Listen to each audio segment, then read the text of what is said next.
Welcome to Bio World now. पिछले video में हम लोगों ने इवोल्यूशन में ओरिजिन ऑफ लाइफ के एमसीक्यू क्वेश्चन को डिस्कस किया था। इस वीडियो में हम लोग Hardy Weinberg principle, gene flow और जेनेटिक ड्रिफ्ट के एमसीक्यू क्वेश्चन को डिस्कस करेंगे और वीडियो के एंड में मैकेनिज्म ऑफ इवोल्यूशन के भी कुछ एमसीक्यू क्वेश्चन को डिस्कस करेंगे। इस वीडियो का फर्स्ट क्वेश्चन है, in which condition a population's gene ratio remains constant। किस कंडीशन में एक पॉपुलेशन का जीन रेशियो हमेशा स्थिर रहता है? Option A mutation, option B gene flow, option C random mating, option D all of these. Correct answer है option C random mating. Random mating एक ऐसा मेटिंग सिस्टम है जिसमें एक पॉपुलेशन में सभी इंडिविजुअल को किसी भी इंडिविजुअल के साथ मेटिंग करने का बराबर मौका मिलता है। इसलिए रैंडम मेटिंग में एक पॉपुलेशन का जीन रेशियो हमेशा स्थिर रहता है। Next question, according to Hardy Weinberg principle, sum total of all the allelic frequency is. Hardy Weinberg principle में सभी एलेलिक फ्रीक्वेंसी का सम टोटल कितना होता है? Option A 1, option B 2, option C 3, option D 4। Correct answer है option A 1। Hardy Weinberg principle में सभी allelic frequency का टोटल 1 होता है।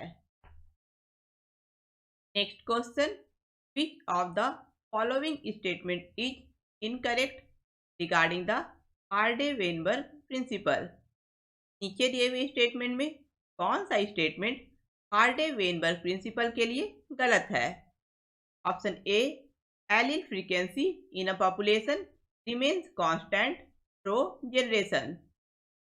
एक पॉपुलेशन के सभी जनरेशन में एलील फ्रीक्वेंसी हमेशा स्थिर रहता है। ये स्टेटमेंट हार्डे वेनबर्ग प्रिंसिपल के लिए सही है। Option B gene pool remains constant when a population is in genetic equilibrium. अगर कोई पॉपुलेशन जेनेटिक इक्विलिब्रियम में है, यानी अगर पॉपुलेशन में कोई माइग्रेशन, म्यूटेशन या नेचुरल सिलेक्शन नहीं हो रहा है, तो उस पॉपुलेशन का जीन पूल हमेशा स्थिर रहेगा। ये स्टेटमेंट भी हार्डे वेनबर्ग प्रिंसिपल के लिए सही है। Option C allele frequency varies from generation to generation in a population. एक पॉपुलेशन में एलील फ्रीक्वेंसी एक जनरेशन से दूसरे जनरेशन में वेरी करता है। ये स्टेटमेंट हार्डे वेनबर्ग प्रिंसिपल के लिए गलत है। Option D some total of all the allelic frequency is 1। ये स्टेटमेंट हार्डे वेनबर्ग प्रिंसिपल के लिए सही है, क्योंकि हम लोगों को गलत स्टेटमेंट चूज करना है और ऑप्शन सी का स्टेटमेंट हार्डे वेनबर्ग प्रिंसिपल के लिए गलत है। इसलिए इस क्वेश्चन का सही आंसर है ऑप्शन सी।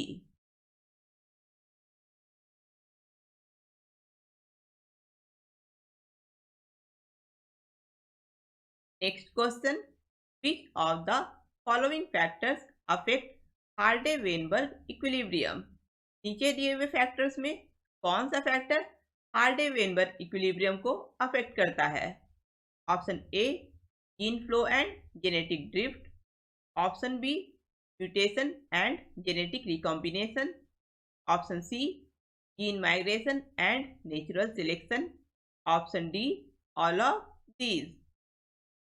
करेक्ट आंसर है option D all of these, यानी gene flow, genetic drift, mutation, genetic recombination, gene migration और नेचुरल सिलेक्शन, ये सभी फैक्टर्स हार्डे वेनबर्ग इक्विलिब्रियम को अफेक्ट करते हैं। Next question, in Hardy Weinberg equation the frequency of heterozygote is represented by. Hardy Weinberg equation में heterozygote का frequency कैसे represent किया जाता है? Option A small P small q, option B 2 small P small q, option C small Q square, option D small P square. Correct answer है option B 2 small P small Q से Hardy Weinberg equation में heterozygote का frequency represent किया जाता है। Next question, which of the following factor causes founder effect in a population? किस factor के कारण पॉपुलेशन में फाउंडर इफेक्ट होता है? Option A mutation, option B natural selection, option C genetic drift, option D all of these. Correct answer है option C genetic drift. Genetic drift के कारण population में फाउंडर इफेक्ट होता है। फाउंडर इफेक्ट उस process को कहते हैं जब किसी पॉपुलेशन का कोई हिस्सा पुराने पॉपुलेशन से अलग होकर एक नया पॉपुलेशन क्रिएट करता है, और ये मेनली जेनेटिक ड्रिफ्ट के कारण होता है। जेनेटिक ड्रिफ्ट में रैंडम चांस के कारण एक पॉपुलेशन का जीन फ्रीक्वेंसी चेंज हो जाता है। जेनेटिक ड्रिफ्ट मेनली दो कारण से होता है, या तो नेचुरल डिजास्टर के कारण पॉपुलेशन का साइज कम हो जाता है, या फिर मेन पॉपुलेशन से एक छोटा ग्रुप अलग हो जाता है और एक नया पॉपुलेशन क्रिएट करता है, और इस तरह से जेनेटिक ड्रिफ्ट के कारण फाउंडर इफेक्ट होता है।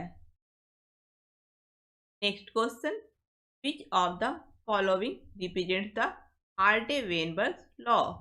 नीचे दिए हुए इक्वेशन में कौन सा इक्वेशन हार्डे-वेनबर्ग लॉ को रिप्रेजेंट करता है? Option A small P square plus small Q square equal to 1, option B small P square plus 2 small P small Q plus small Q square equal to 0, option C small P square plus 2 small P small Q plus small Q square equal to 1, option D small P square plus 4 small P small Q plus small Q square equal to 1। Correct answer है option C small P square plus 2 small P small Q plus small Q square equal to 1। ये equation Hardy Weinberg law को represent करता है। Next question, genetic drift occurs in, genetic drift कहाँ होता है? Option A small isolated population, option B large isolated population, option C low reproductive population, option D none of these.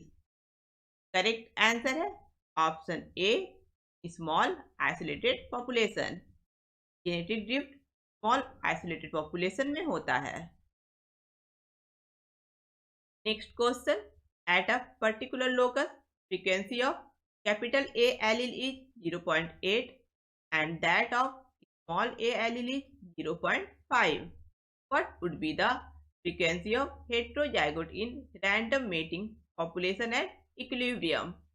अगर एक particular locus पर capital A allele का frequency है 0.8 और small a allele का फ्रीक्वेंसी है 0.5, तो इक्विलिब्रियम पर एक किसी पॉपुलेशन में रैंडम मेटिंग के समय हेटेरोजाइगोट का फ्रीक्वेंसी क्या होगा? Option A 0.45, option B 0.40, option C 0.85, option D 0.80। इस क्वेश्चन को हम लोग हार्डे-वेनबर्ग प्रिंसिपल के इक्वेशन से सॉल्व करेंगे। हार्डे-वेनबर्ग लॉ के according small P square plus 2 small P small Q plus small Q square equal to 1, जहां small p capital A allele के फ्रीक्वेंसी को रिप्रेजेंट कर रहा है और small q small a allele के फ्रीक्वेंसी को रिप्रेजेंट कर रहा है। क्वेश्चन में दिया हुआ है कैपिटल ए यानी स्मॉल पी का फ्रीक्वेंसी है 0.8 और स्मॉल ए यानी स्मॉल क्यू का फ्रीक्वेंसी है 0.5। क्योंकि हार्डे-वेनबर्ग इक्वेशन के अकॉर्डिंग हेटेरोजाइगोट फ्रीक्वेंसी को 2 स्मॉल पी स्मॉल क्यू से रिप्रेजेंट किया जाता है। अब क्वेश्चन में स्मॉल p का वैल्यू है 0.8 और स्मॉल q का वैल्यू है 0.5, इसलिए हेट्रोजाइगोट का फ्रीक्वेंसी होगा 2 small p small q equal to 2 multiply 0.8 multiply 0.5 equal to 0.8, यानी करेक्ट आंसर होगा option D.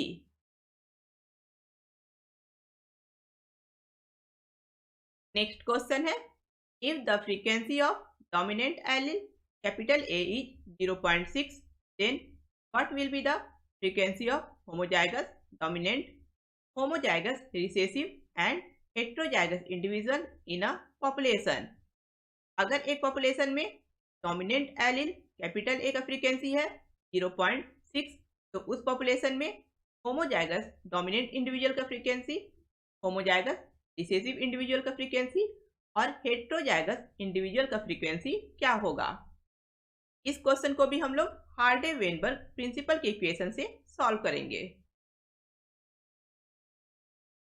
According to Hardy Weinberg principle, small p square plus 2 small p small q plus small q square equal to 1। Question में दिया हुआ है dominant allele capital A यानी small p का frequency है 0.6, क्योंकि small p plus small q equal to 1 होता है, इसलिए रिसेसिव एलील स्मॉल a यानी स्मॉल q का फ्रीक्वेंसी होगा 1 माइनस स्मॉल p यानी 1 माइनस 0.6 इक्वल टू 0.4, इसलिए उस पॉपुलेशन में homozygous dominant individual capital A का फ्रीक्वेंसी होगा small p square equal to 0.6 का whole square equal to 0.36। Same इसी तरह से homozygous recessive individual small a का फ्रीक्वेंसी होगा small q square equal to 0.4 का होल स्क्वायर इक्वल टू 0.16 और heterozygous individual capital A small a का frequency होगा 2 small p small q equal to 2 multiply 0.6 multiply 0.4 equal to 0.48। ये correct answer है option C. Homozygous dominant individual capital A का frequency होगा 0.36, homozygous recessive individual small a का frequency होगा 0.16 और heterozygous individual capital A small a का frequency होगा 0.48।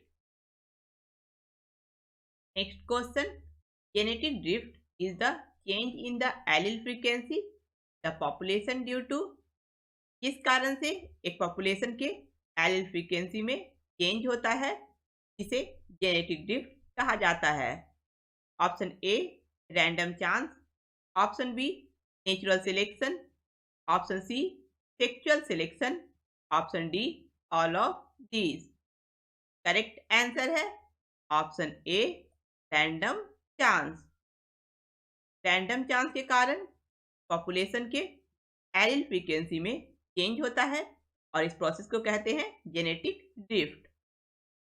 Next question, the complete set of genes और alleles in a reproducing population is known as, एक reproducing population में gene या allele के कंप्लीट सेट को क्या कहा जाता है? Option A genetic drift, option B gene flow, option C gene pool, option D natural selection. Correct answer है ऑप्शन सी जीन पूल। एक पॉपुलेशन में जहां ऑर्गेनिज्म रिप्रोड्यूस कर सकता है वहां के जीन या एलील के कंप्लीट सेट को जीन पूल कहा जाता है। Next question, what are the factors affecting speciation? कौन से फैक्टर्स स्पेसिएशन को अफेक्ट करते हैं? Option A natural selection, option B genetic drift, option C large mutation, option D all of these. Correct answer है option D all of these, यानी natural selection, genetic drift और large mutation तीनों ही factors speciation को affect करते हैं। Speciation वो evolutionary process है के द्वारा नए स्पेसीज का फॉर्मेशन होता है। Next question, any change in allele frequency in natural population by chance is known as. जब किसी पॉपुलेशन में बाय चांस एलील फ्रीक्वेंसी में कोई चेंज होता है तो इस प्रोसेस को क्या कहा जाता है? Option A random mating, option B genetic flow, option C genetic drift, option D genetic shift. Correct answer है ऑप्शन सी जेनेटिक ड्रिफ्ट। जब किसी पॉपुलेशन में बाय चांस एलील फ्रीक्वेंसी में कोई चेंज होता है इस प्रोसेस को जेनेटिक ड्रिफ्ट कहा जाता है। Next question, which of the following factors can't alter genotype frequencies in a population? नीचे दिए हुए फैक्टर्स में कौन सा फैक्टर एक पॉपुलेशन में जीनोटाइप फ्रीक्वेंसी चेंज नहीं कर सकता है? Option A gene flow, option B mutation, option C non random mating, option D none of these. Correct answer है option D none of these, यानी इनमें से कोई भी ऐसा फैक्टर नहीं है जो पॉपुलेशन में जीनोटाइप फ्रीक्वेंसी चेंज नहीं कर सकता है। जीन फ्लो, म्यूटेशन और नॉन रैंडम मेटिंग ये सभी फैक्टर्स एक पॉपुलेशन में जीनोटाइप फ्रीक्वेंसी को चेंज कर सकते हैं। Next question, genetic drift decreases. Option A homozygosity, option B heterozygosity, option C mutation, option D genetic diversity. Correct answer है option B heterozygosity. Genetic drift के कारण हेट्रोजाइगोसिटी कम होता है और होमोजाइगोसिटी बढ़ता है। Next question, gene flow is the option A movement of genetic material from one population to another, option B migration of species to new areas, option C mating between different species, option D extinction of gene from a population. Correct answer है option A movement of genetic material from one population to another is known as gene flow. एक population से दूसरे population में genetic material के movement को gene flow कहा जाता है। Next question, Sewall Wright effect is also known as. Option A founder effect, option B speciation, option C genetic drift, option D gene pool. Correct answer है option C genetic drift. Sewall Wright effect को genetic drift के नाम से भी जाना जाता है। Next question, which of the following factor can't create new allele in a population? नीचे दिए फैक्टर में कौन सा फैक्टर एक पॉपुलेशन में नया एलील क्रिएट नहीं कर सकता है? Option A random mating, option B gene flow, option C mutation, option D none of these. Correct answer है option A random mating. Random mating एक पॉपुलेशन में नया एलील क्रिएट नहीं कर सकता है। Next question, gene flow between genetically distant population can. Genetically distant population में gene flow के कारण क्या होता है? Option A increase the genetic difference between the population, option be reduce the genetic difference between the population, option C genetic variation remain constant within the population, option D none of these. Correct answer है option B gene flow between genetically distant population can reduce the genetic difference between the population. Genetically distant population में gene flow के कारण population के बीच में genetic difference कम हो जाता है।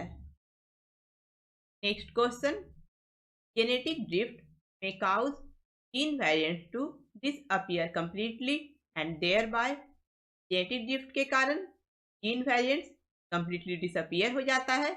इसके कारण option A reduce genetic variation, option B increase genetic variation, option C increase gene mutation, option D genetic variation remain constant. Correct answer है option A reduce gene variation. Genetic drift के कारण gene variants completely disappear हो जाता है, जिसके कारण genetic variation कम हो जाता है। Next question, a sharp reduction in the size of a population due to natural disaster is known as. Natural disaster के कारण पॉपुलेशन के साइज में तीव्र कमी होने के प्रोसेस को क्या कहते हैं? Option A bottleneck effect, option B gene flow, option C genetic drift, option D founder effect. Correct answer है option A bottleneck effect. Natural disaster के कारण एक पॉपुलेशन के साइज में तीव्र कमी होने के प्रोसेस को बॉटलनेक इफेक्ट कहते हैं। Next question, the loss of genetic diversity that occurs when a new population is established by a small group of individual from a large ancestral population is known as. एक large ancestral population से जब एक छोटा group बाहर निकल जाता है और एक नया पॉपुलेशन का फॉर्मेशन होता है, इसके कारण जेनेटिक डाइवर्सिटी का लॉस होता है। इस प्रोसेस को क्या कहते हैं? Option A genetic drift, option B bottleneck effect, option C gene flow, option D founder effect. Correct answer है ऑप्शन डी फाउंडर इफेक्ट। जब एक लार्ज एंसेस्ट्रल पॉपुलेशन से एक स्मॉल ग्रुप बाहर निकल जाता है और एक नया पॉपुलेशन बनता है, के कारण जेनेटिक डाइवर्सिटी का लॉस होता है, तो इस प्रोसेस को फाउंडर इफेक्ट कहते हैं। नेक्स्ट कुछ क्वेश्चंस है मैकेनिज्म ऑफ इवोल्यूशन से। Mutation theory of organic evolution was proposed by. Organic evolution के म्यूटेशन थ्योरी को किसने प्रपोज किया था? ऑप्शन ए टेगक Mendel, option B Hardy Weinberg, option C Hugo de Vries, option D Charles Darwin. Correct answer है option C Hugo de Vries. Organic evolution के mutation theory को Hugo de Vries ने propose किया था। Next question, Hugo de Vries worked on which plant for giving mutation theory. Mutation theory देने के लिए Hugo de Vries ने किस प्लांट पर काम किया था? Option A evening primrose, option B American marigold, option C lavender, option D Pisum sativum. Correct answer है option A evening primrose. Mutation theory देने के लिए ह्यूगो डी व्रीज ने इवनिंग प्राइमरोज प्लांट पर काम किया था। Next question, according to Hugo de Vries evolution caused by mutation is option A small and directionless, option B small and directional, option C random and directionless, option D large and directional। Correct answer है option C random and directionless. According to Hugo de Vries evolution caused by mutation is random and directionless। Next question, according to Hugo de Vries, the mechanism of evolution is option A multiple step large mutation, option B single step large mutation, option C single step small mutation, option D multiple step small mutation. Correct answer है option B single step large mutation. According to Hugo de Vries, the mechanism of evolution is single step large mutation। Next video में हम लोग geological period और origin and evolution of man के MCQ questions को discuss करेंगे। अगर आप लोगों को ये वीडियो पसंद आया है तो इसे लाइक करें, अपने फ्रेंड्स के साथ इस वीडियो को शेयर करें और मेरे चैनल को सब्सक्राइब करें।